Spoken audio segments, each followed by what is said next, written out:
Hello and welcome to another edition of Applied History. I'm your host, Matt Blanchette. We're here with Matt Diana. Hi, Matt. How you doing? So last episode, we learned how to preserve wood with epoxy. We can't always be that lucky.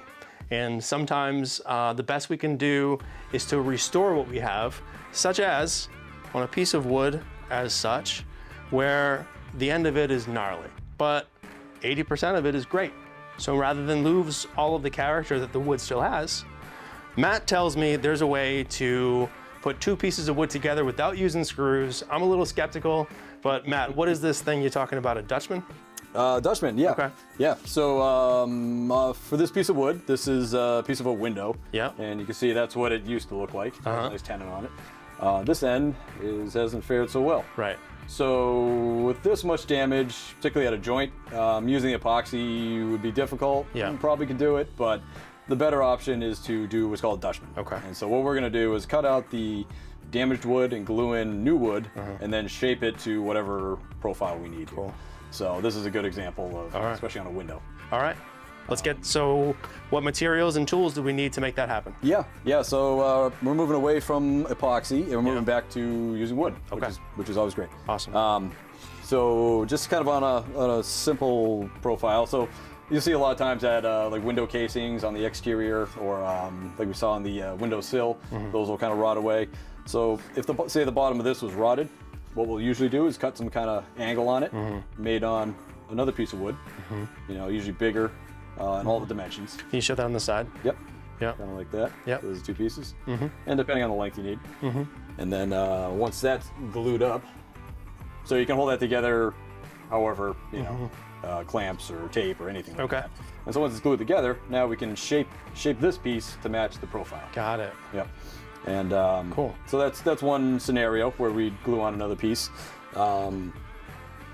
Here's what would be like maybe a window casing, so it has a bead on it. You'll see that pretty common. A lot of times that gets damaged. It gets, you know, someone tries to pry it off or who knows what. So you can actually cut out a section of it, glue in another piece of wood. Oh, wow. Same thing, we'll shape that to. That's pretty slick. Yeah. All right. So You're smarter than you look, you know that? all right. That's cool. All right, so what tools do we need to make this happen? Yeah, so these two are ready to go. So what we'll do is similar to shaping the epoxy. Yeah. We can use hand planes, chisels. We could use a sander, but in this case, usually the planes and chisels work. Cool. best. And I notice you've kept it in the federal style. No, this would be the. What style would this be? This one's the Georgian. Okay. The bead that kind of becomes easy. A little easier to work with. I imagine this gets a little more complex when we're dealing with the Victorian style. Right. Or something like that to match. Prime molding Yeah. or something. These are probably a simple thing. Cool. So you're essentially starting with a substitute that is. Now, does it matter what kind of wood you use? Ideally, you match whatever wood is there. So Yeah. this was Eastern White Pine. We match it with Eastern White Pine. Yeah. If it's oak, we'll use oak. Yeah. Etc. Okay. And obviously, like one step more, if you can get a piece that's kind of the same age. Sure. Yeah. Sure. Even better. I Yeah. think it depends what you're doing. If it's painted, doesn't really matter. But Yeah. if it's going to be stained, then sometimes that might be. Here's another academic question for you.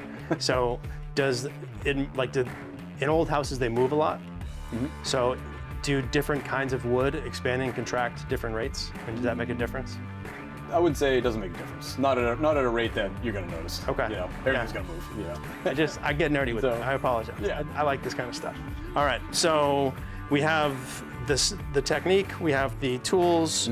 What else do we need to know before you give us a demonstration of how to put this together?